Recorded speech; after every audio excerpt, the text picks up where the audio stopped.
going on out there? It is almost fall. It's September and it's almost fall. And I was just thinking, fall. Anyone fall in love in the fall? It's a little different than the summer love that we're just coming off the summer and we're going into fall. That summer love it's got a different feel to it, right? It's hot out. Everyone's outside. You're going outside a lot. You're getting some vitamin D. You're getting that sun on you. You're out there. You got some breezy clothes on, or maybe barely any clothes at all. If you're at the beach, you got your bikini on or your swim trunks or something like that. You're outside in the elements and you're just taking hits off Mother Earth. Mother Earth is just breathing on you and it's beautiful and you're looking to have some fun. That's summer love. That's what that is.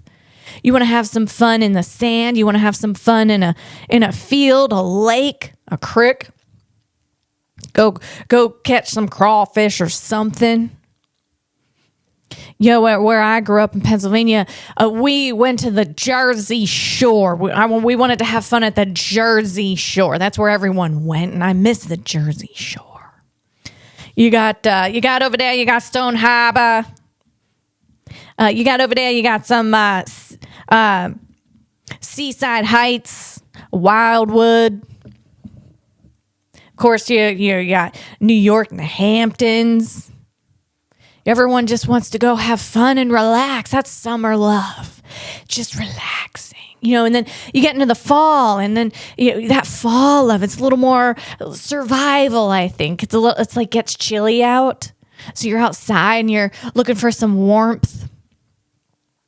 And the person, your love interest, is like, here, let me put an arm around you.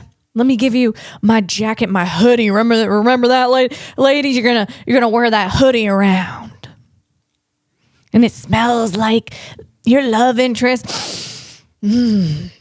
That's what fall love is. And then you gotta also decide, because it's gonna starting to get darker earlier outside. So then you have to decide: can I be in close quarters inside with this person?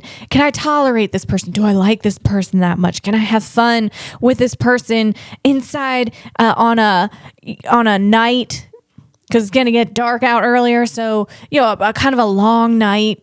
Can we watch movies together? You got to figure out, can I watch movies with this person? Do we like the same movies? And then you got the holidays coming up. It's, that fall love is going to be a little more romantic. You got the holidays coming up. Do I want to introduce this person to my family, to the Thanksgiving meal table? That's a big, that's a big decision right there.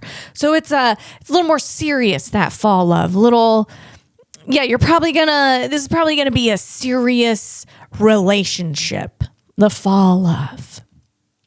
And fall, you got that smell of the leaves. Why are the leaves in their last phase of life just smells, what is that? It's just nostalgic, man. And they're beautiful. They're giving us one more show before they go. Gosh, we need to take a little. I need to take a little more lessons from those leaves, man. They're dying, but they're giving us a beautiful display. They're like, here, this is the last bit of color I got in me. Here you go, and I'm gonna make it beautiful. Oh my God. And then they fall and they die. And then they're like, here, I fell, but I'm going to try to give off a nice scent. I'm going to give off a nice scent right before I really depart from this earth. Start again. I mean, gosh, running and jumping into those leaves you raked. And then getting out of that leaf pile with hives all over your body. But I'd keep doing it. Because when you're a kid, things don't bother you as much. You can handle a little bit more. So that's what that fall love is. So I hope, anyone out there who's fallen in love this fall, it's just beautiful. Enjoy it. Reminisce. If you did fall in love in the fall, or you had a fall wedding, or something spectacular happened in the fall, think about it and have more spectacular fall moments. Let's get into it. We're gonna play this song right here.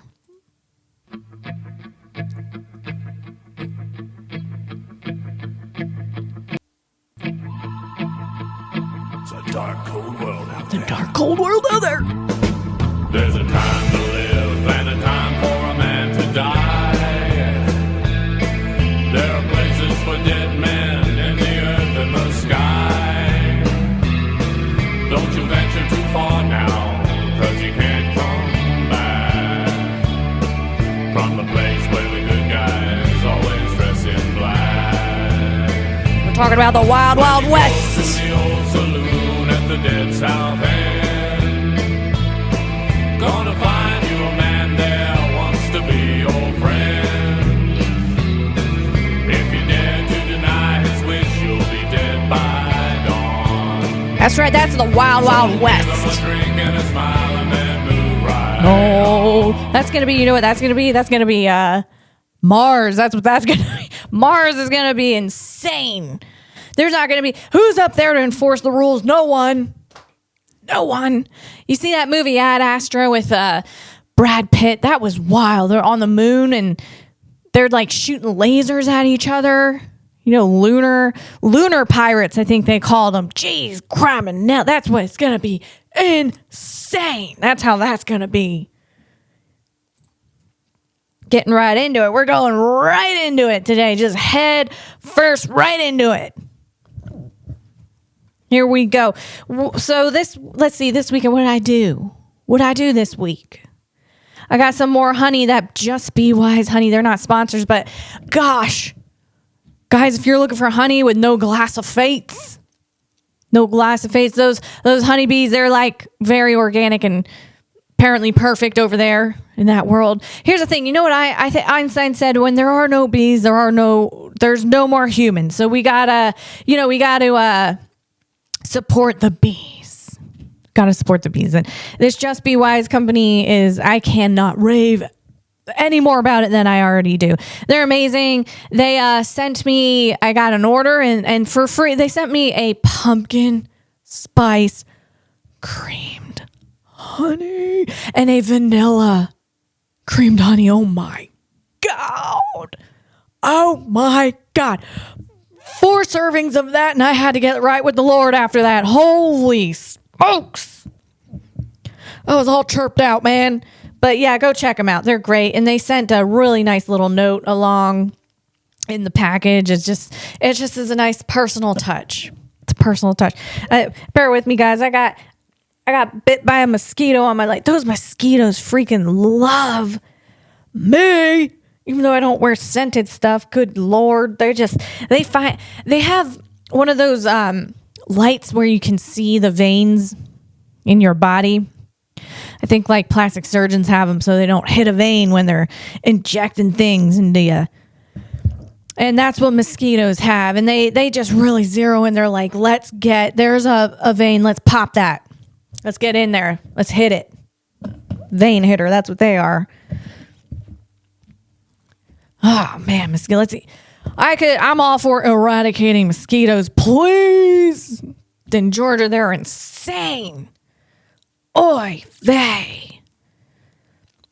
What else we went to a friend's house this past weekend. It was really nice. I mean, this family is the nicest family I've ever met in my entire life. They're so really nice and just giving and just super sweet and funny. I mean, just amazing. Man, one of their dogs, though, holy moly, I've never seen a dog jump the way this dog jumped. It was incredible. There's a few we were looking at. This dog did like a box jump off the floor. It didn't run. It didn't like do a run and jump and get some energy under his little legs. Nope. Just sat and then boom, bounced like a bunny off the floor onto a very high surface. It was mind blowing. Like I've never seen acrobatic skill in real life as I did that day. That was incredible. That was pretty cool. That was pretty cool to see. It's really cool to see animals being athletic They have some serious skills. I saw a falcon in our backyard. Man, those things are incredible. I'm not much of a bird watcher. I appreciate those birds.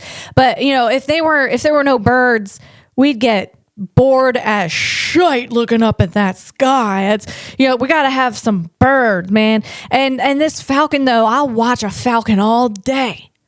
I'll sit there and watch that falcon. They are so sharp. They are precise. They have like a NVIDIA Jetson Thor chip. They got like 2 chips in their head. I know they do. That's how they came out the factory. They were programmed with that 2.07 quadrillion calculations per second. That's what they're just so, you watch this falcon, and he's looking at something on the ground, and he was focused. This dude, he didn't have ADD. They don't got ADD in their community.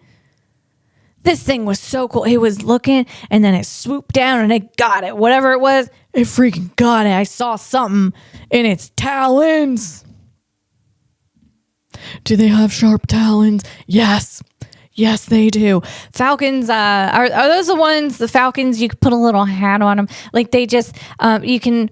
Some people train the falcons, I think, and you put those little hats on them, and it has the little thingy coming off the top. It's like... They're just so cute. And then I was looking out. My husband said, hey, you see that butterfly over there? It's stuck in a spider web. There was a butterfly.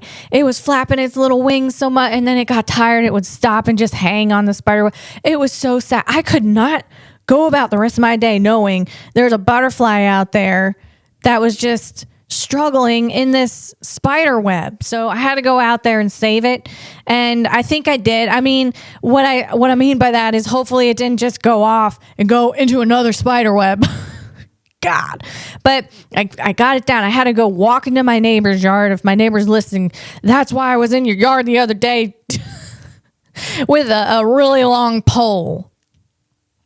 And I got it off the spider web, but it was still a little tangled, so I had to work with it on the ground a little bit, and then it just, boom, shot up. But it shot up back towards the spider web. I think this thing was so exhausted, and so I had to get the stick back up there and direct it towards away from the spider web. So I'm hoping that it's out there. I hope that it's out there living today. That's the world I'm going to live in right now. That's just what I'm saying. I think about I'm so thankful to all of you guys out there who support me. Thank you. Each and every one of you. I'm so appreciative of you. And I think, we're all here listening together. We're all here doing this together. We're listening together, and we're on this journey together. And I think, like, who's listening? What do you guys do? Like, what kind of lives you have? What do you do for a job? What are you interested in? Is there a mercantile out there selling some spices, off the black market? Do we got a mercantile listener, a spice mercantile listener, and a little bit of saffron? That saffron, that's why I call it, is, they're out there, they're selling that saffron, $30 a gram. They're really in that, they're like, yes, here's some saffron. Here you go. Here's a gram. That will be $30. You want more? You better have some deep pockets, buddy. That saffron. It's a good spice, man. It's another thing. You eat that in a dish, you're going to have to get right with the Lord after that. Because, gosh, that's all you're going to be thinking of is food. That's it. Food's just going to be on your mind. Your dopamine receptors, you're sitting there like, just drooling from that hit you just got off that saffron. And I just wonder, who else? You guys work in technology? Do you not work in technology at all? Or you're just kind of listening to get a little bit of updates or learn a little bit about things with me? Because we're all learning together. Yes, we're all learning together here, and you're on this journey with me, and I really appreciate that. I just love it. I love it. So I do got a show coming up, guys. It's coming up in October. It's in Roswell, Georgia.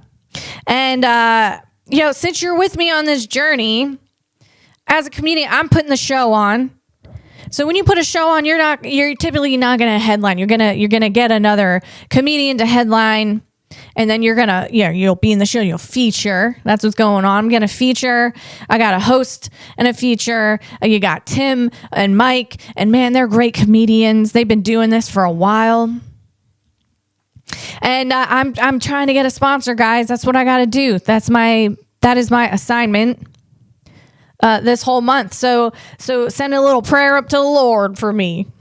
That's gonna, getting the funding, the sheer raising of the money, man. Here we go. I got to pay my headliner. I want to pay my headliner. So that's what I am set out to do. Now, when you put a show, you're not going to pay yourself. We're not paying.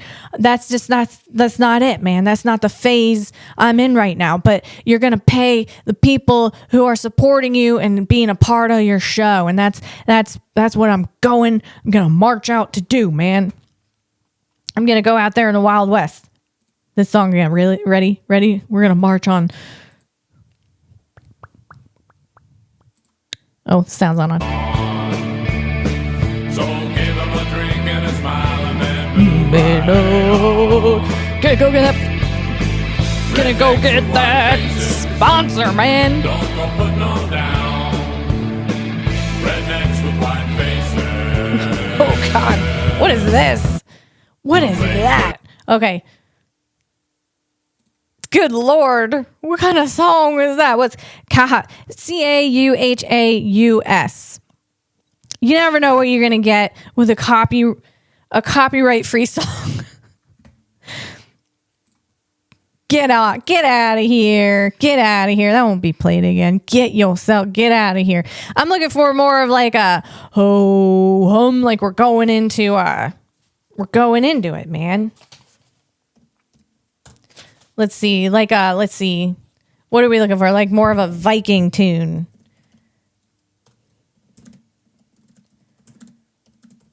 Let's see what we got. Viking. Battle music. I'm not sure what's going to pop up here. Imagine being able to build an A commercial! Just by thinking. Yay. Anyway, so what do we got? All right. Get ready with me, folks.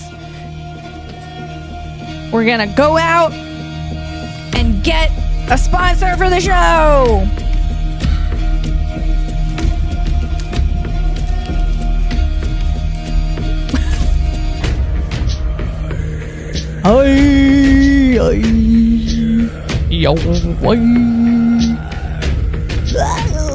Okay.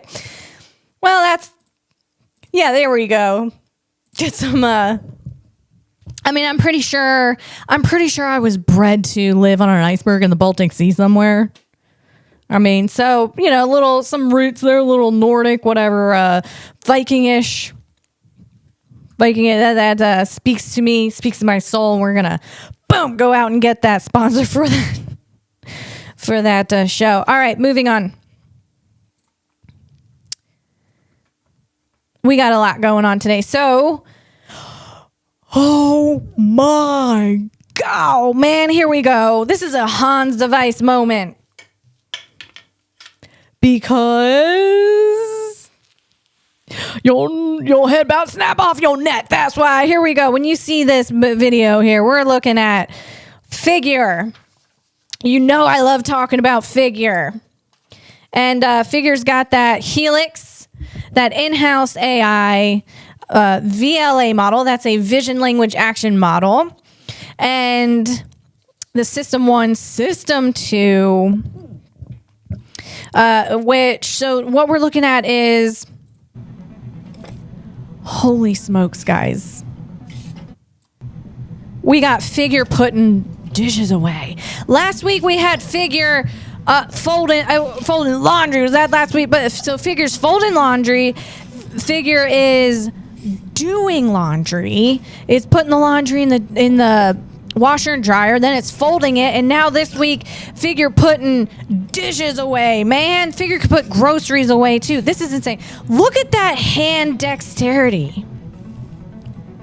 I'm gonna turn this volume down, but that, oh my gosh, that hand dexterity is insane, man. And we know that figure uses NVIDIA's Jensen Thor, because Jensen Hung, the CEO of NVIDIA, he went over there to the headquarters of that figure, and he personally handed Brett the brain, which is the NVIDIA Jetson Thor chip. So we know figures, he's got that NVIDIA, and that's the gold standard, man.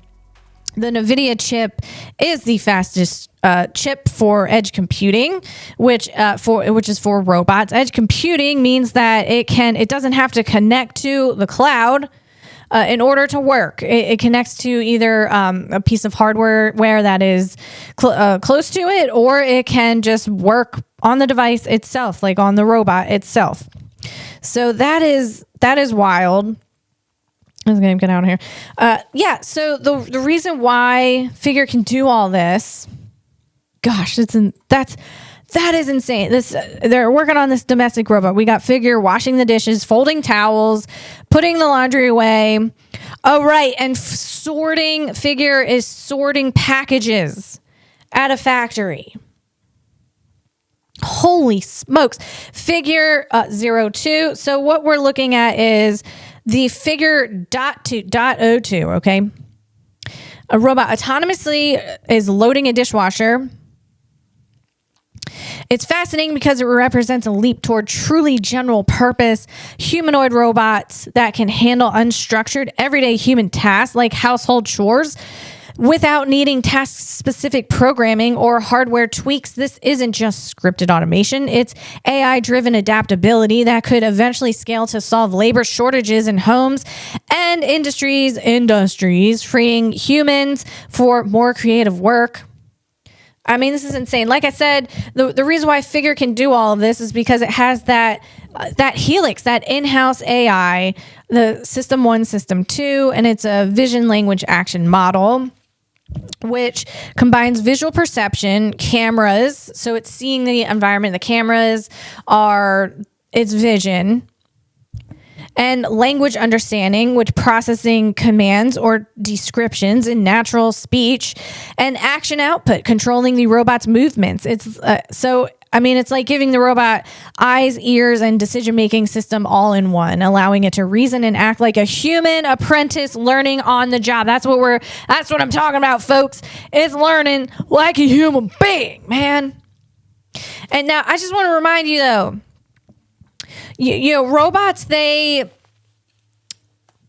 with me, guys. My hair is all tangled up in this Hans device, so I'm going to take it off.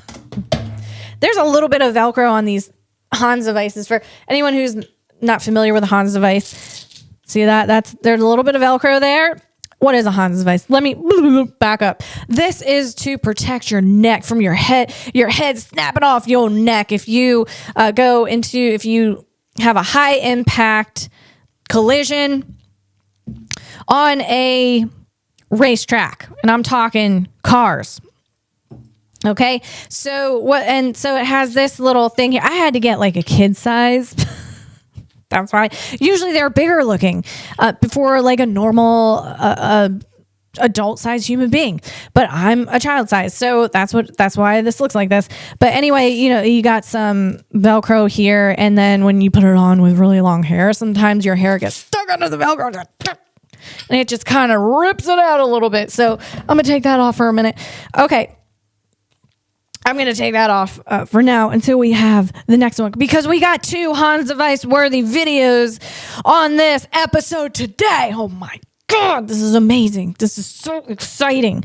So yeah, figure is over here putting dishes away, man. And what I wanted to say is, robots, they don't speak human being. You know, that I said figure got that vision language action model. So what needs to happen is if you got your figure humanoid robot and you're like, hey, figure, put those dishes away. It needs to translate your speech. And I'm not just saying English. It's got to translate your words. So you could be talking Taiwanese to it. And it has to translate it into its language, which is computations and math. It's doing a ton of computations and mathematical calculations. It's got that floating point operation. That's a math calculation with a decimal. So there's a lot going on in this brain to figure out what you're saying to it, and it has to translate it all into numbers basically and computate it, and then spit out what you're trying to say, and then it needs to act upon what you're trying to say and hopefully it translated it correctly in the way. And that happens by, you tell the model, it's like a large language, putting a large language model into a robot basically, and it goes, so hey, figure, put these dishes away. And then what happens is it turns your words into tokens and goes into these vectors. And I think of it as like a universe where you have these suspended vectors, which is like words and sentences and how things connect to each other. And it goes and it's like trying to find its connections and put it all together and calculate it. And then boom, it figures it out. And there we got figure. Now that is super complicated, right? That's why this is amazing. I think a lot of people, they expect robots to be doing this. They expect robots to be doing all of this, but I am in awe of what is actually going into this. And now that takes a lot of energy. It takes a lot of energy. It takes a lot of hardware. And let's see. I mean, NVIDIA, you're going to use, if you want a high functioning robot like figure here, you're going to want to use NVIDIA, which is the gold standard of a chip for robots and for a lot of other things. Also for data centers, it's the gold standard chip. Blackwell chip, I do believe. Brett Adcock, let's see. He was, bear with me.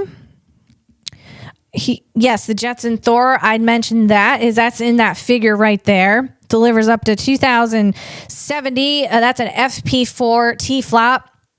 All right, so we have a T-flop is a tera floating point operations per second, and the FP4, the 4 represents 4-bit precision, optimized for AI efficiency.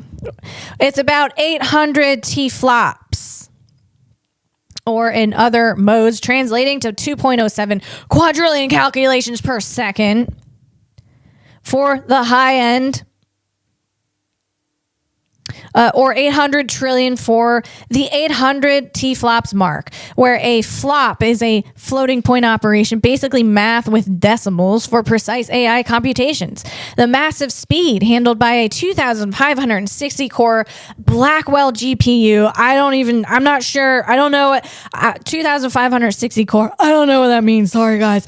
But you got a Blackwell graphics processing unit, enables real-time decision making, like analyzing visuals and planning movements in milliseconds without relying on cloud servers. So I mentioned the edge computing. So that Jetson Thor, that's an edge computing chip. So, and the reason why I figure, going back to, the way you make a robot like this so well is, well, you're going to be dumping a ton of money into it. You're going to be investing a lot. You got to have a lot of that cash money. You know what I'm saying? That cash money, that cheddar. You're gonna need big old wheels of cheese, like a big warehouse full of cheese, that cheddar, to make this thing as efficient as you can and to use the best products out there. These vision language action models, system 1 to system 2, they're not pocket change to throw all together. You're gonna have a stack, and by that, what I mean is, let's see. It's trained on vast data sets. That is another part of the equation, is the training. It trains on mass data sets for human-like reasoning, beating benchmarks in tasks like logistics. No public specifics on exact token throughput. Excuse me. Bear with me. Tokens are basic data units in AI, like word chunks in text or image patches. So the same thing with images, it makes tokens. So, example, processing 100,000 plus tokens for inference. And inference is basically the robot's thinking through things for complex scenes. A vector or vector dimensions. Vectors are numerical embeddings representing features, often 512 to 2048 DIMMs for rich data encoding. Higher DIMMs capture more nuance but need more compute. So we're running a figure robot like this one, F.02, costs about $10 to $20 an hour in energy operation. Estimates from similar humanoids. Figure aims to drop this with efficiency gains plus initial hardware at $50,000 to $100,000 per unit, scaling to car-like affordability long term. The robot stack layers. Here's the robot stack. Basics on a bird's eye view, guys. Hardware base, actuators, motors, joints for movement. Now, some people say that instead of a harmonic actuator, they like that colloidal gear box. I think it's called a colloidal gear box. They're a little more chunkier and they're a little less expensive. But if you want like a slim robot, I'm gonna call it a slim robot that maybe is lighter, because those and I think I'm saying the word right, colloidal gearboxes. Those gearbox actuator things, I don't think they're called actuator, but those are chunky and they weigh more. But I think who is it? The CEO of Foundation, I do believe. Bear with me. Let me make sure I have that right. Let's see.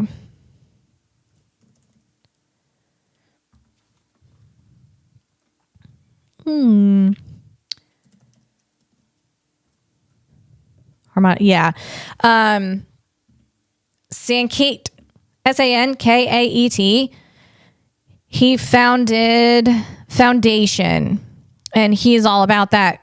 I'm gonna say colloidal drive gearboxes over harmonic drives. So figure here, I do believe, uses these harmonic drives. So we're talking about the robot stack. Hardware-based actuators, motors, joints for movement, sensors, cameras, force, touch for grasping, compute, NVIDIA Thor for 800 plus teraflops, software middle, perception, visual language input, planning, VLA reasoning, that's that vision language action, reasoning, control, action, output via neural nets. That sounds like a stack of a human being. That's how a human being brain might work. Top layer, end-to-end learning loop, data collection, training, deployment. This stack, this is probably how Figure is built. Figure 02. Unified AI adapts quickly with data alone, handling variability. Example, dish shapes. So, Figure needs to decide, is this a small dish? Is this a bowl? Is this a shallow bowl? Is it a big old bowl? Is it a big old salad bowl that Lisa eats her salads in? Is this a chicken tray? A chicken pan? What is it? It's got to be able to identify all that. Handling variability better than rivals like, you got Agility's Digit. Now, I don't think Digit is a rival. It's very Digit is very impressive, which is different use cases. So I'm not sure why. I got this information from, is this Grok? I'm not sure why it sort of is juxtaposing there, but I wouldn't say Digit is a rival, because Agility's Digit is made mainly use case for warehouses, and they got that RoboFab. They got that RoboFab out there in Oregon, I believe, and they made that not too long ago. And this is going to be, Digit is going to be, I think their goal is for Digits to make other digits, basically. And then companies, they buy Digit to work in their warehouses. So, I would say, Figure it does work in warehouses, but I think they're expanding their use case to domestic, which obviously they are. They're expanding their use cases to domestic, a domestic robot, which is really amazing. So it's got to have a lot of brain on it, this Figure. That's what it's got to do. Also, remember here, which is super impressive, Brett Adcock, he makes these batteries. It's in-house batteries. That's amazing. Let's see, Brett Adcock. Oh, I didn't know this. He had his experience from Archer Aviation, where he vertically integrated U.S. sourced batteries for supply chain control and national security. Interesting. So his work with those batteries over there ties into Figure. They are likely they developed in-house batteries. They got the in-house batteries. All the material is right there. It's not sourced elsewhere. It is in America at its factory. It's probably sourced in other places in America, not right from his factory, and it has that cooling system, this battery. It's really impressive. This fits the big picture: training, imitation learning. We're talking on a teleop data, machine learning, builds smarts. Imitation on teleop data builds smarts. NVIDIA powered compute enables fast autonomy, and U.S. made batteries provide efficient energy, lowering operational costs. That's the whole thing. It definitely lowers costs when you're making your own in-house battery, man, and you're not sourcing materials from elsewhere. When you got everything right there. So that's cool. That's man, holy smokes. What? I'm just looking here, and I imagine having a Figure. You imagine having your own Figure, right? Who can do these house tasks for you, free up a little bit of your time, and also one that can scrub the grout in your freaking shower, man. That's what I'm talking about, because that grout scrubbing, whoo, that will use your energy. That will use up some energy cells in you. Take a little bit of those cells out, probably like 100. You got 800 cells that take a boom, just a row of those straight out when you're scrubbing that grout in that freaking shower, man. Just scrubbing forever. So here's the thing. You got this Figure now that can do these domestic tasks. But I'm just wondering, and it's learning like a human. All right. It's learning on the go, and you don't have to code it. You don't have to put new code in it. You can just give it new data and it freaking figures it out, man. I'm pretty sure that's how this dishwashing thing is going on right now. They didn't give it they didn't have to code it, do any more coding to it. They just gave it new data and it figured it out. Figure over there figuring it out. And I'm just wondering though, if one day it's going to get tired of doing some domestic tasks, it's going to figure out, like, maybe it's going to get tired. It's going to feel its battery going low, and it's going to get a little cranky. You know what I mean? It's going to get a little hangry. It wants some energy. It only has like three rows of energy cells left. You used all the rest of them because you got your robot working overtime. So your energy low bat. And then you're like, hey, your robot's low bat. That's low battery. You're like, hey, Figure, I need you to fold that laundry over there. That's just the last thing I need you to do. But Figure knows that's not the last thing you needed to do. You're going to ask it to do other things because you're going to spill milk. You're going to spill milk in the kitchen, and then it's going to have to do that too. A Figure's tired, man. It's running on one nerve. So you're like, hey, Figure, go clean that spilled milk up too when you're done. Then that will be the last thing. But Figure knows it's not the last thing because you're going to think of something else. And she's going to go full Elizabeth Taylor on you. It's going to be like, oh, shite on your mother. Bring a telex report out to me. Oh, shit on your What? Figure, what did you just say? Shite on your mother. That's Elizabeth Taylor from the movie Boom from 1968. That's what Figure's just going to go full Elizabeth Taylor on your Irish. Because it's going to be tired. And that might happen. So and that's okay. We all get tired. We're going to have to understand that it's going to get tired, and that's okay. All right, so moving on. Okay. Let me find my spot here. Here we go. Let me find my notes. Okay.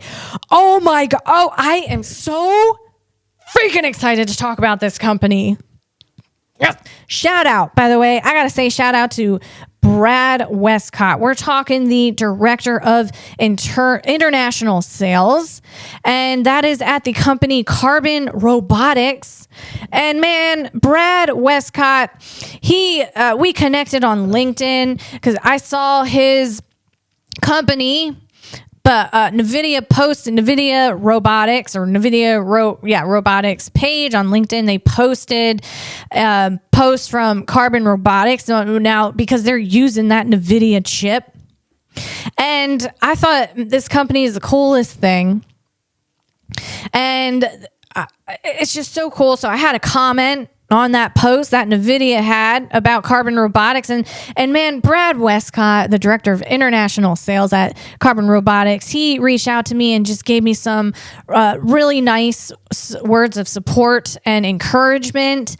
And I got to tell you, Brad, thank you so much. Those little notes, they mean so much to me.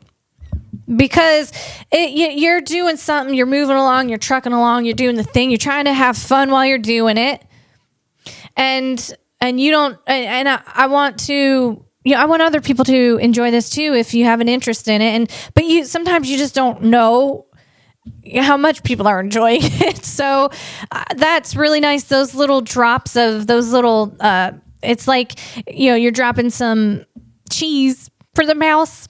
Thank you. Sure, girl. That was really nice. That was super nice. And here we go, man. This is a Hans moment, man. We're talking Hans device moment because once you see this video of Carbon Robotics, your head gonna snap off your neck. So get your Hans device on. Here we go. Okay. Let's get this video up. Carbon Robotics. Here we go. Carbon Robotics. It's a Seattle-based ag tech, that's agricultural company focused on AI-powered robotics for farming, particularly for weed control and tractor automation to address labor shortages and reduce chemical use in agriculture. So here we go. We're looking at, let me see, can I get volume on this? Holy smokes. Oh my God, this laser is freaking at the death ray, man. Pow. What I'm saying is you got weeds and the laser is zapping those things. There's little smoke coming off this thing. Oh, that is the coolest freaking thing in the entire world. Looks like it can go onto a John Deere tractor, any kind of tractor you want it to go on. We're going to play it one more time because when it zaps the weeds, it just smokes. That's the coolest looking thing. Oh, this is fantastic. And it's using that NVIDIA. Man, that's the gold standard like we talked about. Holy smoke. Smokes, for real. It's smoking. Sir farmer, sir, your ground is smoking. Yeah, it is because I'm using the death ray out there. Kaboom, man. You just zap those weeds. Wow. I think that's a CO2 laser, I want to say. Let me see. Bear with me. And that device there that they have made, the technology, they call that the Laser Weeder G2. That's the second gen autonomous weeding implement. A towed or standalone robotic system integrating cameras, AI, and lasers, not just the laser itself. It detects weeds using 42 high-resolution cameras processed by an onboard supercomputer with deep learning computer vision models powered by NVIDIA GPUs. Yes, because this is a NVIDIA post I'm looking at where they posted Carbon Robotics or featuring Carbon Robotics on their post. Okay, these, excuse me, these models distinguish crops from weeds with sub-millimeter precision across varying conditions, day, night, and any kind of inclement weather. I do believe aided by bed-top lighting and furrow detection. We're talking the death ray. And that refers to the 30 units of 150 watts. That's a CO2 laser. I was right there. The CO2 laser, infrared lasers, and that generate heat via molecular vibration used in the laser weeder G2. Wow, that's amazing. These lasers kill weeds by delivering a precise thermal burst. That's super fun. To the meristem, that's the growth point of the weed, vaporizing or cauterizing it to halt regrowth. Holy smoking, literally smoking. The weed is smoking. The meristem is your meristems. They're smoking. I know. Thank you. I know. I'm going to take that as a compliment. With my death ray, they be smoking. It's like, that's incredible. That's so cool. Vaporizing or cauterizing it to halt regrowth. A hot laser that destroys tissue instantly without harming nearby crops. It fires every 50 milliseconds and operates chemical free. Chemical free, folks. Step right up. You got a chemical free weed killer over here called the Laser Weeder 2. Come and get your Laser Weeder 2, aka the Death Ray. Step right up, folk, get your death ray. And go ahead, attach that to your John Deere and get some work done. Go out there and smoke those meristems on those weeds. Get it moving. Smoking. Yes, I'm a Jim Carrey fan. All right. That is from The Mask. Okay. Let's see. CO2 lasers. All right, ladies, the next time you think you're going to go get a CO2 laser in the plastic surgeon's office, just think about that for a second. You can just go ahead and order yourself one of these death rays. Stick it on your face. No, don't ever don't listen to me. I'm a comedian. You guys are humans with a brain and reasonable ability. Don't be listening to me there, but it is a CO2 laser, and there are plastic surgeon orifices that use CO2 lasers, obviously not to this extent of power, but it makes you think a bit. What are you doing to your face, man? What you doing over there? All right, this is incredible, man. Let's see. Carbon Robotics manufactures the Laser Weeder G2 as an autonomous weeding implement. Okay, we already talked about this. It can be, let's see, a robotic system, not just a laser, that can be towed by a tractor or operate independently in demo modes. They also offer the Carbon Auto Tractor, the ATK, a retrofit kit for autonomy on existing tractors, compatible with John Deere. That's cool. 6R and 8R series for driverless tasks like tilling, cultivating, or weeding with the laser weeder. It uses Carbon AI for precise row alignment, furrow following, and end of row turnarounds with 24/7 remote monitoring via a operations center. The system adjusts tractor speed for optimal weeding, up to 20% more coverage. Wow, and operates via low late. We're talking that low late, guys. That's low latency. You're going to want some low late. You don't want high late. Some human beings out there, you're running on that high late. You're taking a while to think about things and get out your mouth or whatever and get some kind of, progress done or some kind of result done. You need low late for high results. And that's what this Carbon Robotics system has, is laser weeder. Laser weeder. That's cool. Low latency. And it can link to Starlink. That's amazing. While not explicitly confirmed, autonomy likely uses, we sent that little highlight going over here. Let me get some coffee and get some low late.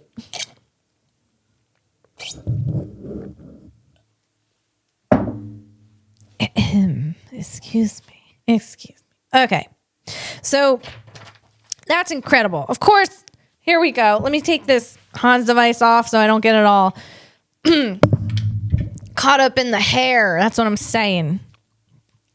This hair's a little wild today. Sorry, guys, but this is how it has a mind of its own. It does whatever it wants at this point. It grew to a certain point and I could do things but then it got past a certain point. It's like that's it. Grew its own mind. It's got its own Jetson Thor chip. That's what. Oh, so cheesy. Okay. So what I'm going to say is Carbon Robotics, of course, I'm interested in the funding. Always interested in the funding, guys. Let's take a look here. Founding and background. Founded in 2018 in Seattle, Washington. Carbon Robotics is led by Paul Mikesell, the founder and CEO, who previously co-founded Isilon Systems, a data storage company acquired by EMC. All right. Blah, blah, blah. No other co-founders are listed. I got this from Grok, by the way.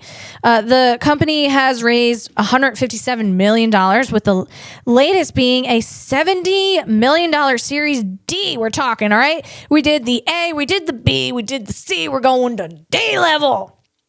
These guys they're serious biz-knack going to D level. My voice is cracked. It cracked a bit there. Man, I'm all excited about this.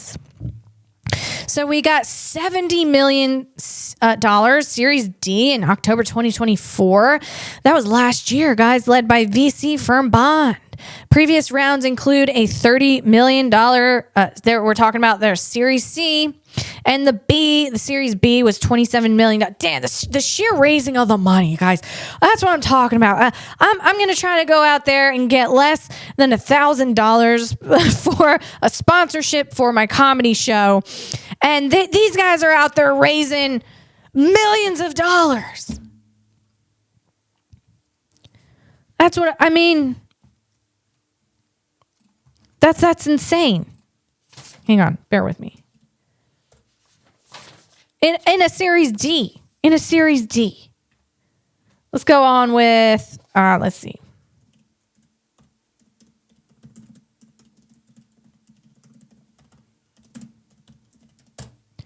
So let's get our funding songs on. Here we go.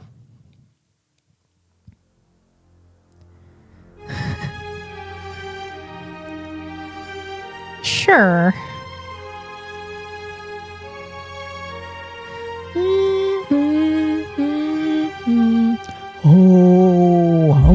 Okay, moving on. I'm getting all motivated. Okay, speaking of farming, so we're gonna move on to.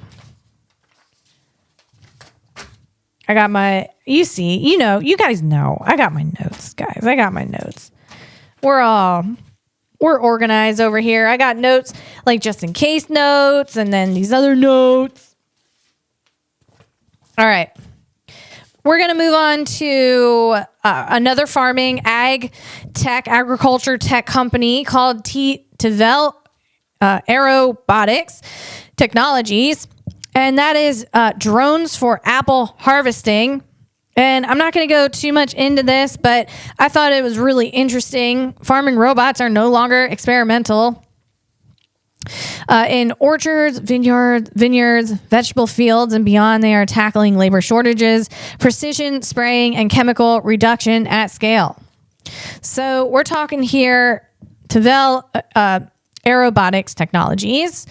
It's a startup founded in 2016, revolutionizing fruit harvesting with its flying autonomous robots. That's FAR. They're called FARs. Hey, you FARs over there. That's what they're called. Flying autonomous robots. That's autonomous drones equipped with AI and robotic arms for tasks like fruit picking. And then let's see, they're using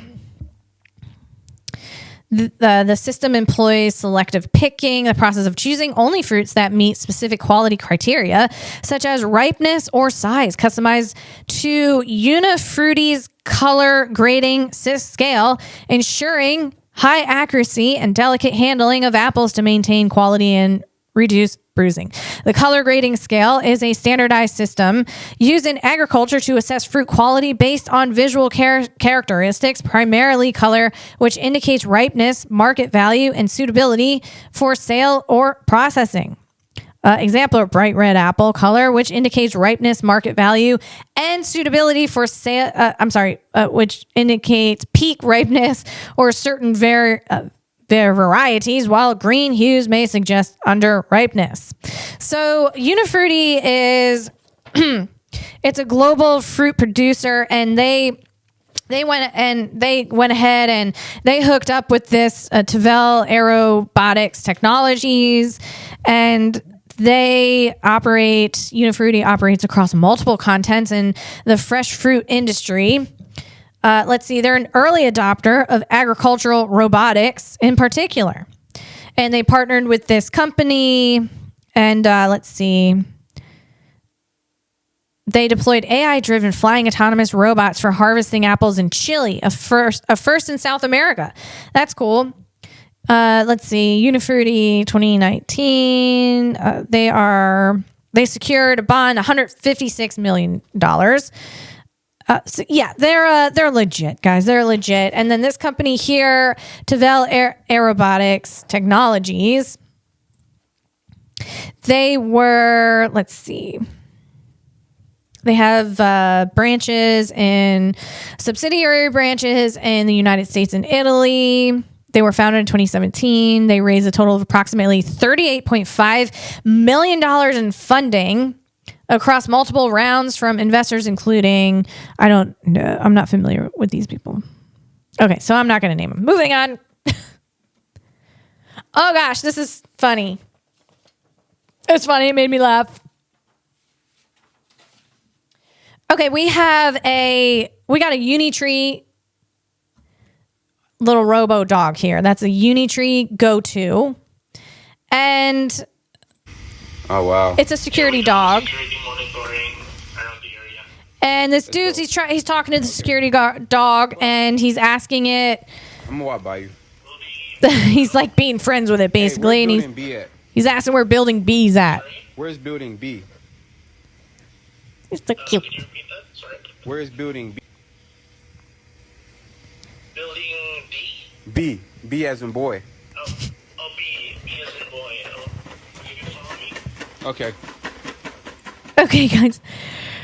It got a green arsehole. That's what I'm saying over here. This little robo dog, follow the green arsehole to building B. You want to know how to get somewhere? You go spot that green arsehole, and that's your ticket, man. Okay. That's your ticket. This little dog. I love the little ting, ting, ting, ting. It's a ting, ting, ting, ting. It sounds like a little marching dog. Ping, ping, ping, ping, ping. Oh, this is, okay. Chris Paxton, he posts, I follow him. Now, Chris Paxton he works at Agility Robotics. Let me see. Do I have this? Bear with me.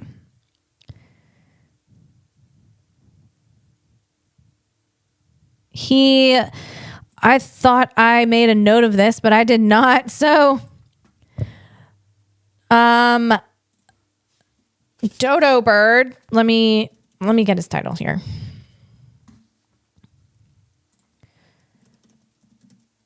Okay. Chris Paxton works at Agility Robotics. He is an AI and robotics research scientist at Agility Robotics, and he posted a rather humorous post, and it's basically saying about AI agents. The reason coding agents won't end up saving anyone anytime is because now I can be in meetings all day and still implement a new feature just by yelling at the robot. And meetings always expand to fill all available spaces. So basically what he's saying is he's suggesting that AI coding agents meant to save time, because, AI agents, while they're autonomous, they're going to save a lot of time. They may instead enable endless meetings by allowing developers to multitask, aligning with a 2021 study from the Journal of Organizational Behavior that found meeting durations increased by 20% when technology enables parallel tasking. What the frick? Stop all the meetings. Hey, Preston, stop the meetings. Jesse, Greg, Kevin, you gotta stop with the meetings, man. Holy smoke, what are you gonna get done in the world? You're just basically, you're just gonna, when AI agents completely take over, everyone's just gonna be sitting in a meeting doing nothing. And all the AI agents will be doing things, and you'll be in the meeting just listening to complete and utter nonsense. With the smell of like lunch in the room, that you had lunch, they had lunch brought in because it's all meetings all freaking day. And then you got to smell that, the aftermath of lunch. Ugh. Blech. Get out of here. Get out of here with your meetings. Gosh. All right. Oh, this is the coolest. This is so cool, guys. This is so cool. Okay, here we go. We got Severance. The show Severance. Now, I tried watching this and I had to stop because I'm a baby. And here's the thing. My husband and I, we have some time that we can watch maybe an episode, maybe 2 episodes at night, but not always. We'll get on to some stints. Sometimes we'll be able to watch a show, and other times we're just working until 9-10 o'clock at night, and that's how it's been lately. But we did try watching Severance, and we only got, I think, like 4 episodes in, and it was super interesting, and it's kind of like a train wreck where I don't really want to watch it because it's freaking me out, man, but I want to see what happens in the end. But we just kind of stopped watching it because our free Apple trial was also up, so we stopped watching. But anyway, I thought it was a cool show. I can't be watching things at night like that, though. I get those bad nightmares. So anything that just fuels like nightmare fuel, forget it. I need to watch comedy, and that's where I'm at right now. But this post here is about a robotic arm that was used in the production of Severance. Now, this isn't new. Robotic arms have been used in productions and film for a while now. Specifically, this dude, Mark Roberts. Mark Roberts, he has his own company. I think it's called Motion Control. Let's see. His robotic arm, which I thought was a KUKA. By the way, remember that KUKA coaster I mentioned, that German company that then China bought it. Well, not China, company in China bought it. Anyway, I thought it was a KUKA, but it's not a KUKA.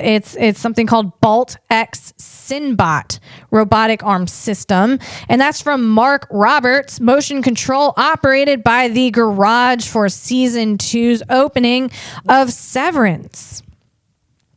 Now, let me see here. Let me play this video here. I'll get the sound going. Okay, so we have a robotic arm on a track and then we got the green screen, and we have hang on. Y'all be yelling at me. Who's the actor in Severance? He's he's a comedic actor. I know. Well, this is a drama, but he's hilarious. Let me see. Severance. That is, it's on the tip of my tongue, man. Adam Scott. Okay, Adam Scott. He was in Parks and Recs and a lot of different things. Step Brothers. Oh my God, so good. All right. And a lot of other things he was in. Okay, so I'm going to play this video now. So we have Adam Scott. He's suspended from the ceiling. You got a green screen and you have the robotic arm. And again, this robotic arm is the Bolt X Sinbot robotic arm system from Mark Roberts Motion Control, operated by The Garage for season 2's opening. Now, The Garage is a specialized motion control and visual effects company that operates these robotic camera arms, such as this Bolt X, on film productions. They manage the technical operation of these rigs on set to deliver complex camera moves, like those used in Severance. Okay. Oh, they use Flare software. Dude, that's old stuff. Man, that's some old stuff. What are they doing using Flare? MRMC motion. What's that? That is this Mark Roberts. Uses, let's see. Mark Roberts Motion Control. Yeah, MRMC. He uses motion control software called Flare. It was introduced in 1993. Oh, back there in 1993. I didn't even know how to think for myself in 1993. That's some Dino software. Of course, it's been updated since then, but I'm surprised they're not using NVIDIA, man. Anyway, this Flare allows programmable repeatable camera movements through a geographical interference. Freudian. There is no public detailed information confirming use of specific GPUs like NVIDIA. So they're out there using this Flare, man.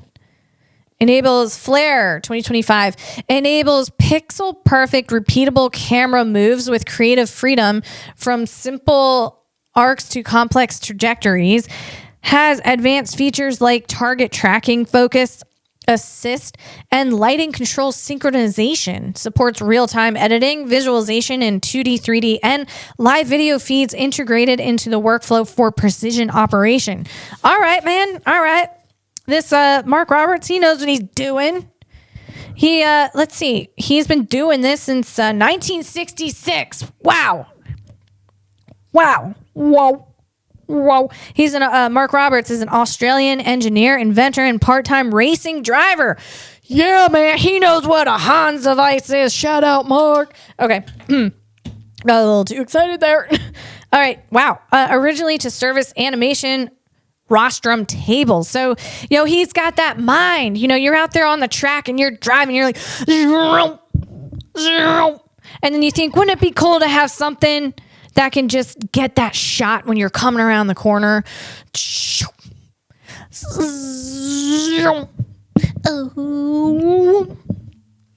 like that. I'm just making noises and moving my mic arm like it's a robotic arm. Well, wouldn't that be fantastic if this microphone arm moved with me? That'd be fantastic, Rode. That would be great. Anyway, so he's got that mind, Mark Roberts. He got that fast mind. And back then, drones weren't really a big thing. And honestly, they would not be the best thing. You need something very stable for shots like this. And a robotic arm is the best thing. So that's pretty cool. Wow.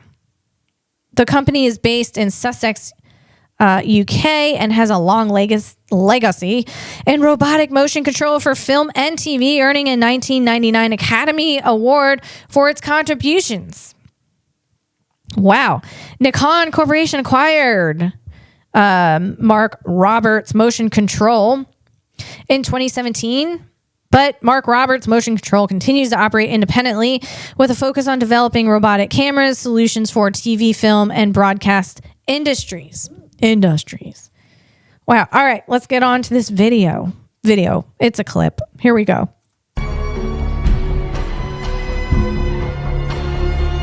Adam Scott is running.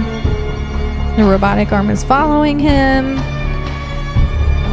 And now they got him running through the orifice at Severance.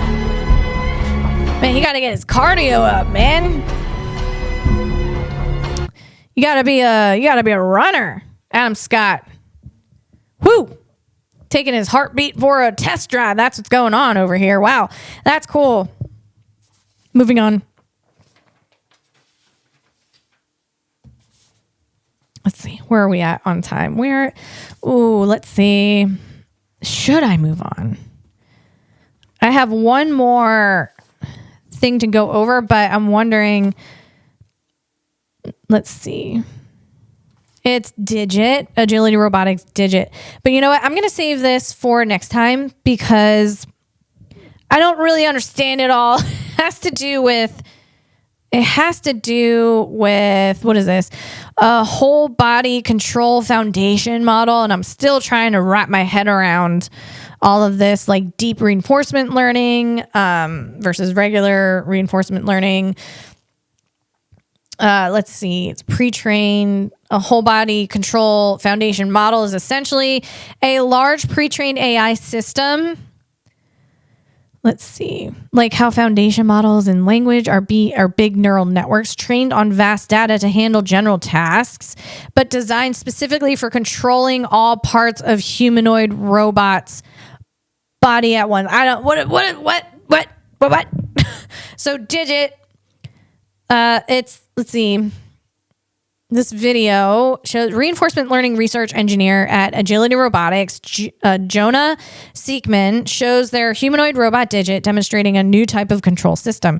It starts with side-by-side comparisons of the robot in a simulated environment, like a digital twin, and in the real world, performing tasks like walking around obstacles, picking up and placing boxes on shelves or tables, adjusting its balance while reaching or carrying items, and adapting its footsteps dynamically to maintain stability. Woo! The demo emphasizes how the robot can handle whole body movements fluidly, meaning coordinating arms, legs, torso, and balance all at once without falling over or needing perfect pre-planning for every step. I mean, I kind of feel like that's real-time action chunking. There's no audio or subtitles in the video, but it's about 2 minutes long and loops through several tasks. Examples in a lab setting with scattered boxes and shelves. And I do believe Digit, Agility Robotics, is a NVIDIA partner.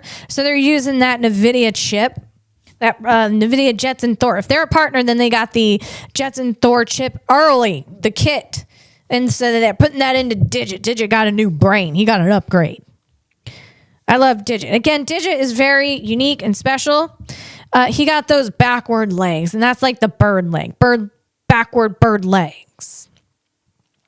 And, birds, they walk pretty well. And I think someone looked outside and was like, let's biomimicry this thing. That bird walks really well. Let's put that on Digit.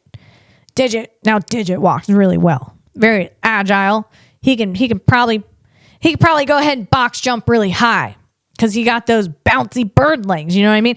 So, but also Digit is special because Digit is OSHA approved for for civilian use, like warehouse, to be around civilians, civils, or human beings.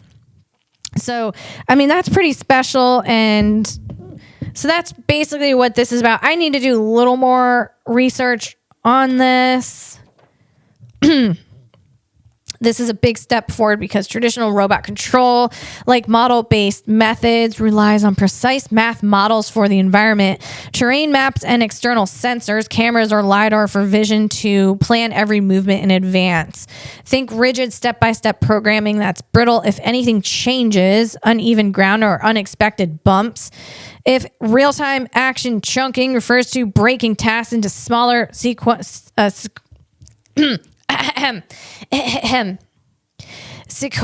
chunks of actions, a common robotics technique of modular control, like planning one step at a time, that's been around but often requires heavy computation, accurate perception, and doesn't handle whole body coordination seamlessly in dynamic scenarios. That's true about the real-time action chunking. It does take a very heavy computation.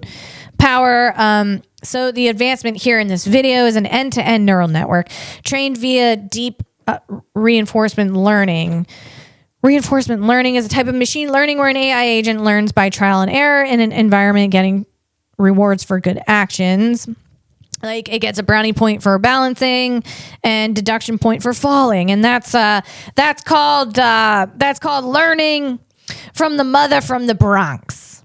All right, it's a little tough love. That's what that reinforcement learning is. It's tough love from the mother from the Bronx.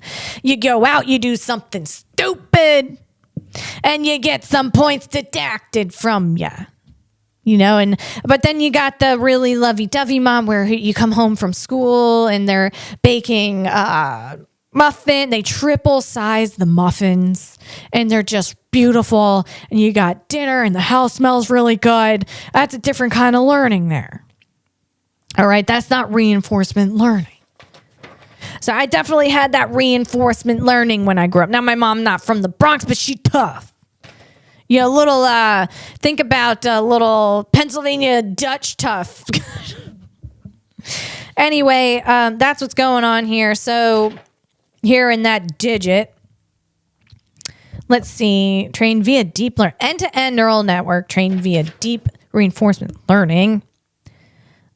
So regular or traditional reinforcement learning uses simpler math models or tables to represent states and actions, which works well for low complexity problems like a basic game, but struggles with high dimensional real world scenarios like robot control, where there are millions of possible body positions and environments. Deep reinforcement learning, let's see, adds deep neural networks, layers of interconnected nodes that process complex data, like how brains have neurons to handle that complexity. What? Hang on. What?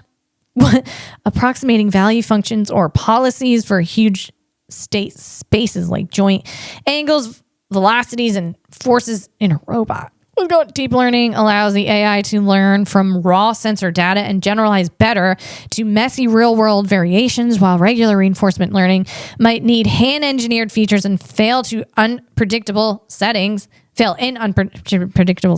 For digit, they use deep reinforcement learning to train the model on billions of simulated trials, making it robust without needing real-world data collection, which is slow and risky for hardware. Okay, I think I understand that. I think I wrapped my head around that a little bit. You guys, we all learned about that together. I wasn't going to hit on that because we were going over time here, but I had to. I just had to. I just love this stuff so much. I had to talk about it with you guys. So that's what's going on here.